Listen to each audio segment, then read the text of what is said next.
असलामुअलैकुम की हाल चाल है ਤੁਹਾਡਾ ठीक ठाक हो ਤੁਸੀਂ ਸਾਰੇ कैसी तबीयत है ਤੁਹਾਡੀ ਸਾਰਿਆਂ ਦੀ ਅੱਲਾ ਕਰੇ ਤੁਸੀਂ ਸਾਰੇ ਹੱਸਦੇ ਰਹੋ ਤੇ ਵਸਦੇ ਰਹੋ ਲੋ ਬਈ ਮੌਸਮ ਹੈ ਸਰਮਾ ਦੀ ਤੀਸਰੀ ਬਰਫ਼ਬਾਰੀ ਜਿਹੜੀ ਹੋ ਗਈ ਹੈ ਰਾਤ ਨੂੰ ਕੱਲ ਰਾਤ ਬਰਫ਼ਬਾਰੀ ਹੁੰਦੀ ਰਹੀ ਸਾਰੀ ਤੇ ਬੱਚਿਆਂ ਨੂੰ ਸਕੂਲ ਜਾਣ 'ਚ ਬੜਾ ਮਸਲਾ ਹੋਇਆ ਗਾੜੀਆਂ ਕਿਉਂਕਿ ਸਾਡਾ ਦੱਸਿਆ ਹਿਲ ਏਰੀਆ ਵੇ ਤੇ ਬੜਾ ਵੀ ਮਸਲਾ ਹੋ ਜਾਂਦਾ ਗਾੜੀ ਜਿਹੜੀ ਹੈ ਨਾ ਉਹ ਚੱਲਣੀ ਮੁਸ਼ਕਿਲ ਹੋ ਜਾਂਦੀ ਹੈ ਬਾਕੀ ਤੇ ਚਲੋ ਚੱਲਦਾ ਰਹਿੰਦਾ ਸਿਲਸਿਲਾ ਉਹ ਭਾਵੇਂ ਮੈਂ ਵੀ ਇੱਥੋਂ ਡਿੱਗ ਪਵਾਂ ਮੈਂ ਜ਼ਰਾ ਕਿਤੇ ਫੜ ਕੇ ਨਾ ਇੱਥੇ ਖੜੀ ਹੁੰਦੀ ਆ ਪਹਿਲੇ ਤੁਹਾਨੂੰ ਥੋੜਾ ਜਿਹਾ ਦਿਖਾ ਦੇਣੀ ਆ हेलो जी देखते जाओ देखते जाएं देखते जाएं देखते जाएं गाड़ियाँ खड़ियाँ ने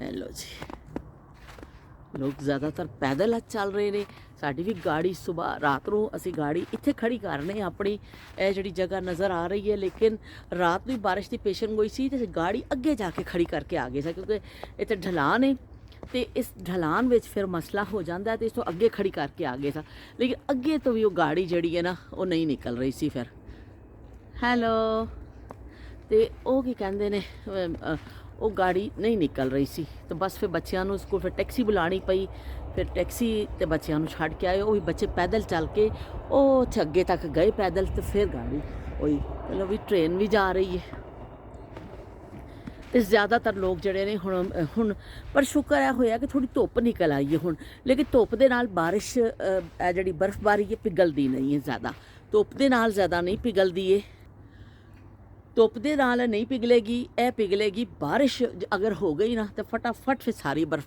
पिघल जाती है पर हुण बारिश होवे ते लेकिन धुप दे नाल ते मज़ीद जड़ी है ना थोड़ी आइस ब्लैक हो जाती है जां हो जाती है बहुत घट खुरदी बहरहाल देखो हम धुप तो निकल आई है धुप भी कदों निकली है कि बर्फबारी है तो नाल धुप है तो फायदा कुछ नहीं है कि नीचों ठंडे ठंडो ठंडो ठंडो ठार होए पे असी तो चलो जी बस मैं निकल आई मैं क्या चलो हुण भावें लिंबी जावां मैं पर ऐ वे कि मैं चलो बाहर का एक नज़ारा कर आइए देख आइए बाहर का बर्फबारी का हुसन तो अपना ही है ना भावें किन्नी मुश्किलात होण लेकिन बर्फबारी का फिर अपना ही मज़ा है निज़ामे ज़िंदगी थोड़ा मुतासर होंदा वे पर है कि इन्नी सोहनी लगती है बर्फ़ चारों पासे चिट्टी चिट्टी बर्फ़ तो सफ़ेद ही सफ़ेद तुहानूं हर चीज़ नज़र आती है पिछली दफ़ा नालों घट पई है इस दफ़ा बर्फ़ लेकिन है कि खासी बर्फ़ हैगी तो चलो असी गल कर लेने कुछ नायाब जमानिया के हवाले दे नाल उस जमाने मैं हौली हौली फड़ के चल रही हाँ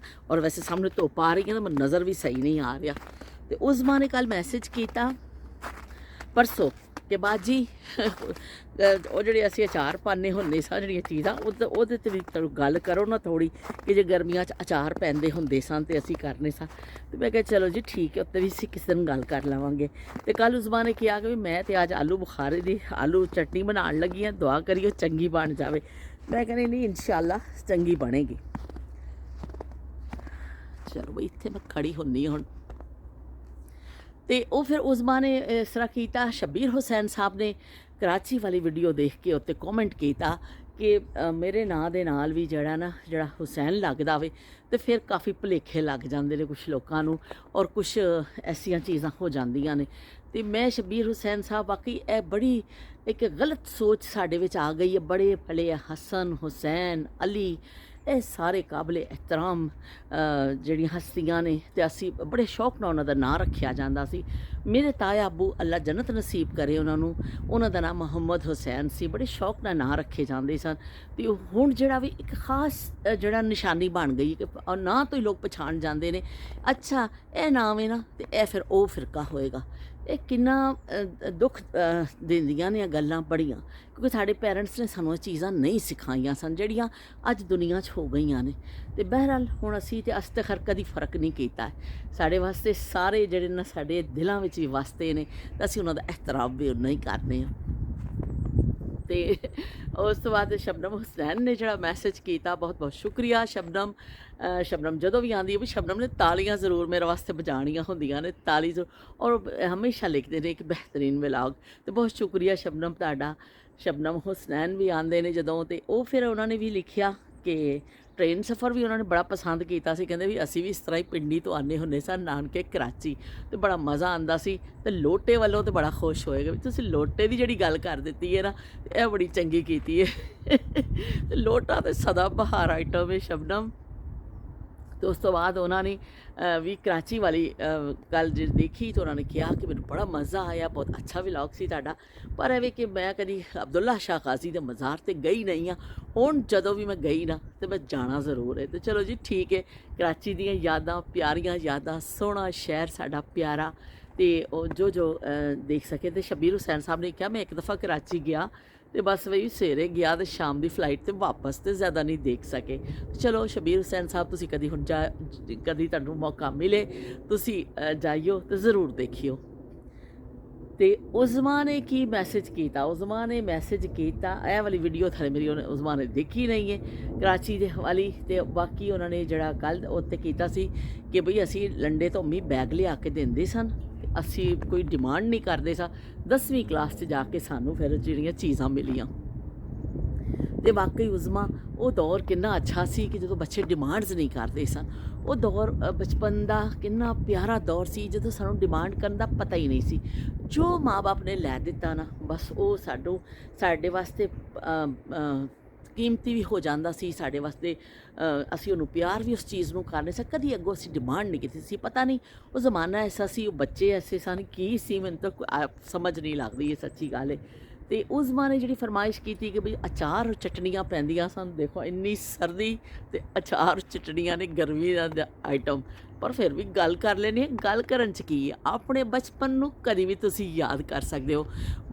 ਬਰਫ਼ 'ਤੇ ਖਲੋ ਕੇ ਵੀ ਯਾਦ ਕਰ ਸਕਦੇ ਹੋ, ਅਤੇ ਠੰਡੇ ਠੰਡੇ ਪਾਣੀ 'ਚ ਵੀ ਯਾਦ ਕਰ ਸਕਦੇ ਹੋ, ਬਰਸਾਤ 'ਚ ਵੀ ਯਾਦ ਕਰ ਸਕਦੇ ਹੋ, ਧੁੱਪਾਂ 'ਚ ਵੀ ਯਾਦ ਕਰ ਸਕਦੇ ਹੋ। ਬਚਪਨ ਤਾਂ ਐਸਾ ਵਾ। ਅਤੇ ਚਟਣੀਆਂ, ਅਚਾਰ ਇਹ ਸਾਡੇ ਬੜੀ ਰਵਾਇਤੀ ਚੀਜ਼ਾਂ ਨੇ ਔਰ ਬਹੁਤ ਫਾਇਦੇਮੰਦ ਚੀਜ਼ਾਂ ਨੇ ਕਿ ਜਿਵੇਂ ਪੁਦੀਨੇ ਦੀ ਚਟਣੀ ਕੁੱਟਣੀ, ਉਹਦੇ ਵਿੱਚ ਪਾ ਕੇ ਪੁਦੀਨਾ, ਅਨਾਰਦਾਨਾ ਅਤੇ ਨਾਲ ਪਾਉਣਾ ਜਿਹੜਾ ਪਿਆਜ਼, ਹਰੀ ਮਿਰਚ, ਅਤੇ ਉਹਨੂੰ ਕੂੰਡੀ ਵਿੱਚ ਕੁੱਟਣਾ। ਇੰਨੀ ਜ਼ਬਰਦਸਤ ਚਟਣੀ ਬਣਦੀ ਸੀ, ਮਜ਼ਾ ਆ ਜਾਣਾ ਅਨਾਰਦਾਨੇ ਵਾਲੀ ਚਟਣੀ ਦਾ। ਲਸਣ ਦੀ ਚਟਣੀ ਅਤੇ ਹੋਰ ਮੁਖਤਲਿਫ ਕਿਸਮ ਦੀਆਂ ਚਟਣੀਆਂ, ਜਿਹਨੂੰ ਜੋ ਅੱਛੀ ਲੱਗਦੀ ਸੀ ਟੇਸਟ। ਲੇਕਿਨ ਜ਼ਿਆਦਾਤਰ ਧਨੀਆ, ਪੁਦੀਨਾ ਕਾਫੀ ਚਟਣੀਆਂ 'ਚ ਇਸਤੇਮਾਲ ਹੁੰਦਾ ਸੀ ਕਿਉਂਕਿ ਹਾਜ਼ਮੇ ਵਾਸਤੇ ਅੱਛਾ ਸਮਝਿਆ ਜਾਂਦਾ ਸੀ ਨਾ। ਕੂੰਡੇ ਦੀ ਚਟਣੀ ਸੀ ਅਤੇ ਖੂੰਡੇ ਦਾ ਡਰ ਹੁੰਦਾ ਸੀ, ਕੂੰਡੇ ਦੀ ਚਟਣੀ ਸੀ ਅਤੇ ਖੂੰਡੇ ਦਾ ਡਰ ਹੁੰਦਾ ਸੀ। ਅਤੇ ਉਦੋਂ ਕੂੰਡੇ ਦੀ ਚਟਣੀ ਹੁੰਦੀ ਸੀ ਅਤੇ ਖੂੰਡੇ ਦਾ ਬੜਾ ਡਰ ਹੁੰਦਾ ਸੀ ਕਿ ਬਾਬਾ ਜੀ ਦਾ ਖੂੰਡਾ ਪੈ ਜਾਣਾ। ਅਤੇ ਉਹ ਫਿਰ ਜਦੋਂ ਅਚਾਰ ਦਾ ਸੀਜ਼ਨ ਆਉਂਦਾ ਸੀ, ਬਈ ਅਚਾਰ ਅਸੀਂ ਇੰਨਾ ਸ਼ੌਕ ਨਾਲ ਖਾਂਦੇ ਸਾਂ। ਅਚਾਰ ਪੈਂਦਾ ਵੀ ਬੜਾ ਅਹਿਤਮਾਮ ਨਾਲ ਸੀ ਕਿ ਪੂਰੇ ਮਸਾਲੇ ਲਿਆਉਣੇ, ਫਿਰ ਉਹਨਾਂ ਨੂੰ ਸਾਫ਼ ਕੀਤਾ ਜਾਂਦਾ ਸੀ, ਮਸਾਲਿਆਂ ਨੂੰ ਛੱਟ ਕੇ ਉਹਦੇ 'ਚੋਂ ਤਿੰਕੇ ਛਿੰਕੇ ਚੀਜ਼ਾਂ ਛੋਟੀ ਮੋਟੀ ਸਫਾਈ ਕੀਤੀ ਜਾਂਦੀ ਸੀ ਉਹਨਾਂ ਦੀ।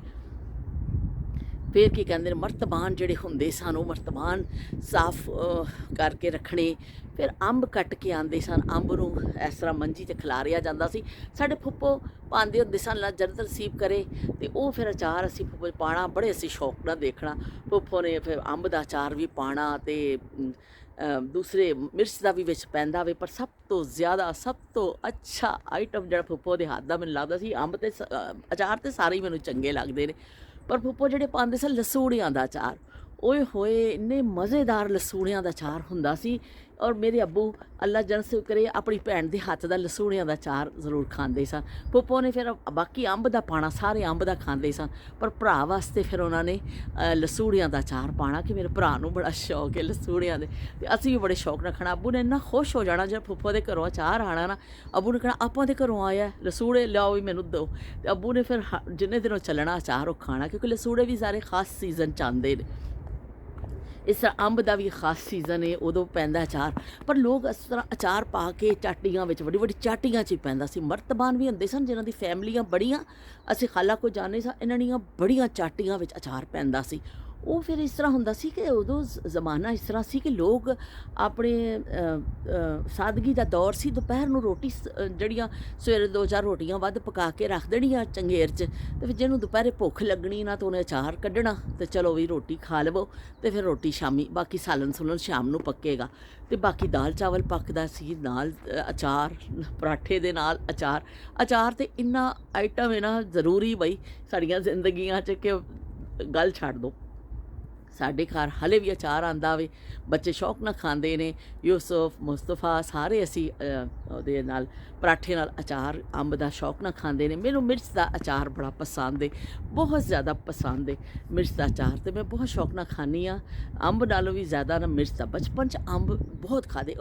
ਔਰ ਜਿਹੜਾ ਅਚਾਰ ਹੁੰਦਾ ਹੈ ਨਾ, ਜਿਹੜਾ ਸ਼ੁਰੂ 'ਚ ਤਾਜ਼ਾ, ਉਹ ਮੈਨੂੰ ਬੜਾ ਚੰਗਾ ਲੱਗਦਾ ਸੀ। ਪੱਪੋ ਨੇ ਪਾਉਣਾ ਜਾਂ ਕਦੀ ਖਾਲਾ ਨੇ ਭੇਜਣਾ, ਜੋ 1-2-4 ਦਿਨ ਹਲੇ ਪਏ ਹੁੰਦੇ ਨੇ, ਥੋੜ੍ਹੇ ਦਿਨ ਹੀ ਹੁੰਦੇ ਨੇ ਅਚਾਰ ਪਏ ਨੂੰ, ਉਹ ਖੜਾ ਅਚਾਰ ਅਸੀਂ ਐਸਾ ਅੰਬੀਆਂ ਉਹ ਖਾਣਾ, ਖਟਾ ਮਜ਼ਾ ਆ ਜਾਂਦਾ ਸੀ ਬਈ ਅੰਬ ਦੇ ਅਚਾਰ ਦਾ। ਅਤੇ ਅੱਜ ਵੀ ਮਜ਼ਾ ਆ ਜਾਂਦਾ ਵੇ। ਫਿਰ ਮਿਰਚ ਦਾ ਅਚਾਰ ਬਹੁਤ ਜ਼ਬਰਦਸਤ, ਨਿੰਬੂ ਦਾ ਅਚਾਰ ਪੈਂਦਾ ਸੀ, ਚਿੱਟੇ ਚਣੇ ਪੈਂਦੇ ਸਨ, ਗਾਜਰਾਂ, ਮੂਲੀਆਂ, ਮਿਕਸ ਅਚਾਰ।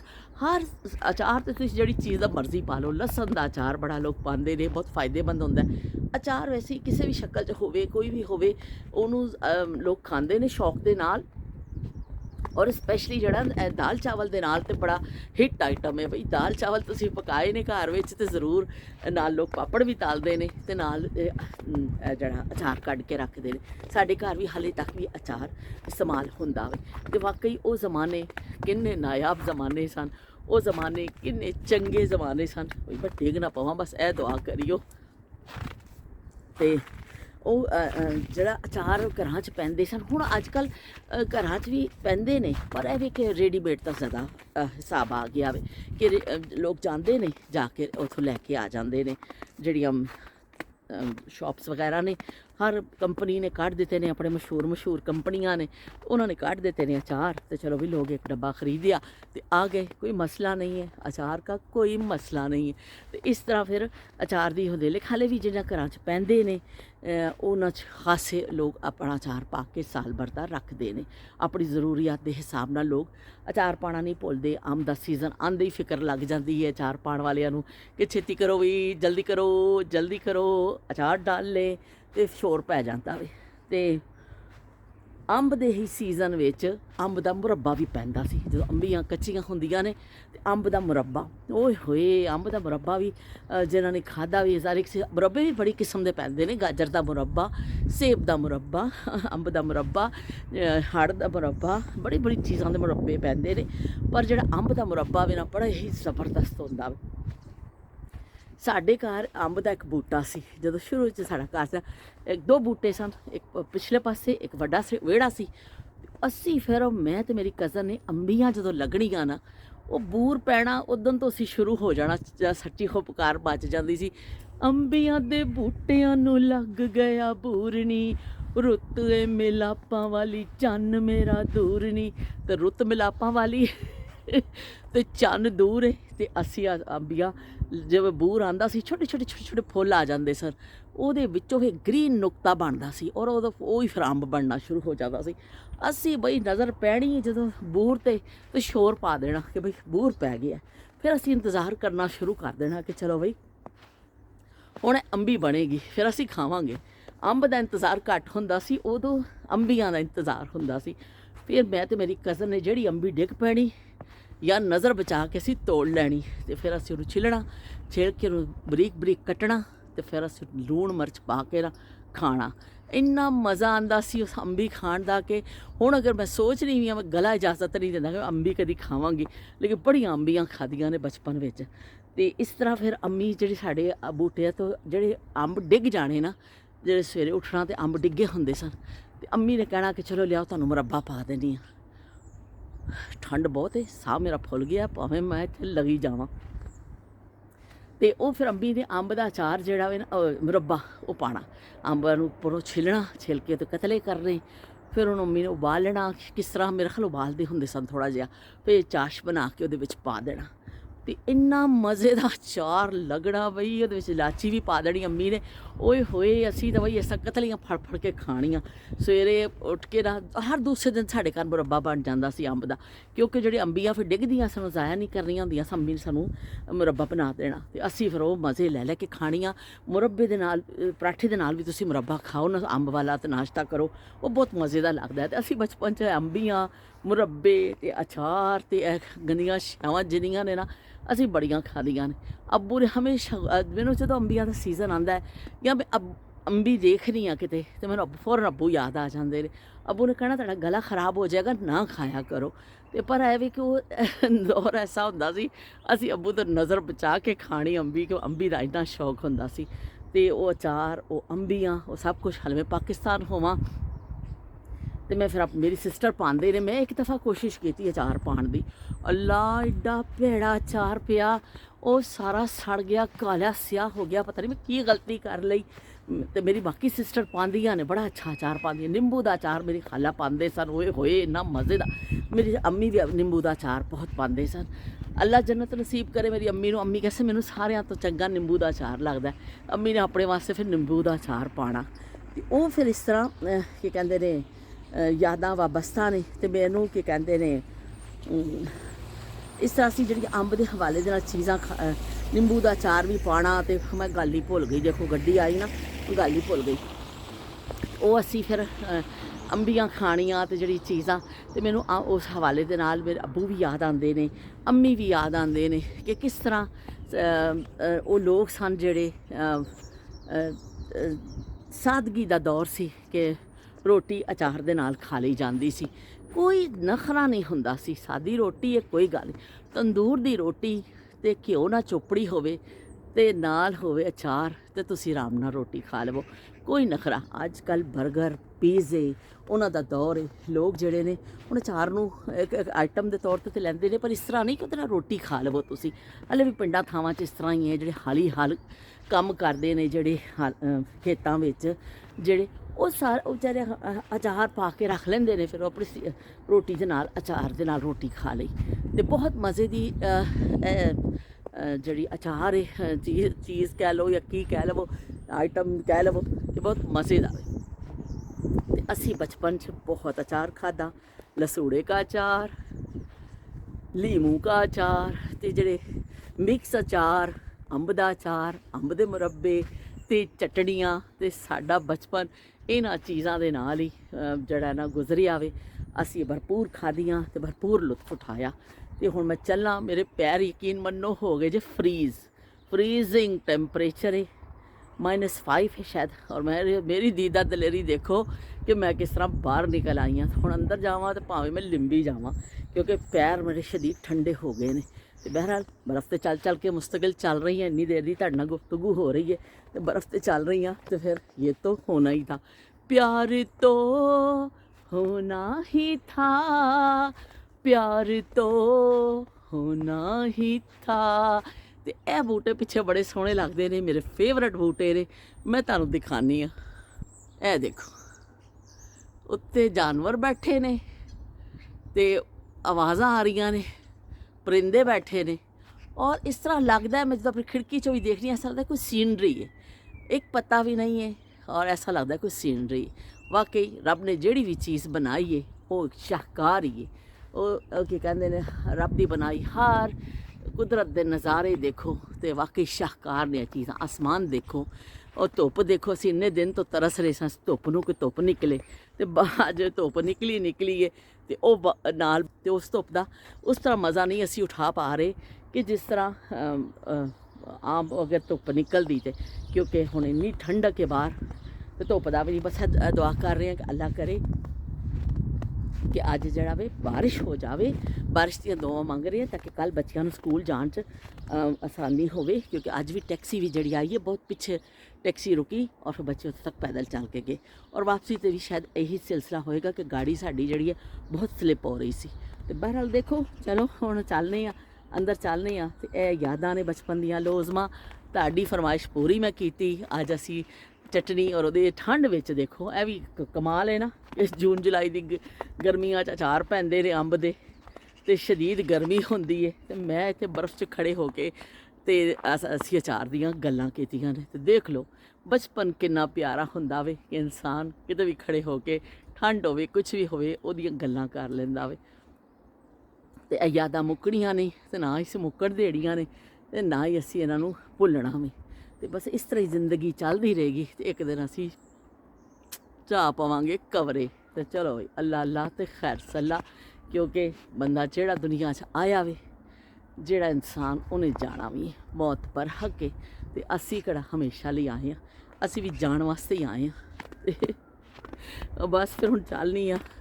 ਐਸੇ ਆਏ ਹੈ ऐसे आए हैं मैयत पे मेरी, जैसे शादी में आए हुए हैं इश्क में हम। ਤੇ ਚਲੋ ਬਈ ਹੁਣ ਤਾਂ ਮੈਂ ਤੁਹਾਨੂੰ ਗਾਣਾ ਵੀ ਸੁਣਾ ਦਿੱਤਾ ਵੇ ਤੇ ਫਿਰ ਮਿਲਨੇ ਆ ਇੱਕ ਨਵੀਂ ਯਾਦ ਦੇ ਨਾਲ, ਨਵੀਂ ਗੱਲ ਦੇ ਨਾਲ। ਦੁਆ ਕਰਿਓ ਕਿ ਠੰਡ ਜਿਹੜੀ ਮੇਰੇ ਅੰਦਰ ਵੜ ਗਈ ਹੈ ਮੈਨੂੰ ਨੁਕਸਾਨ ਨਾ ਪਹੁੰਚਾਵੇ। ਅੱਲਾ ਹਾਫਿਜ਼ ਤੇ ਰੱਬ ਰਾਖਾ।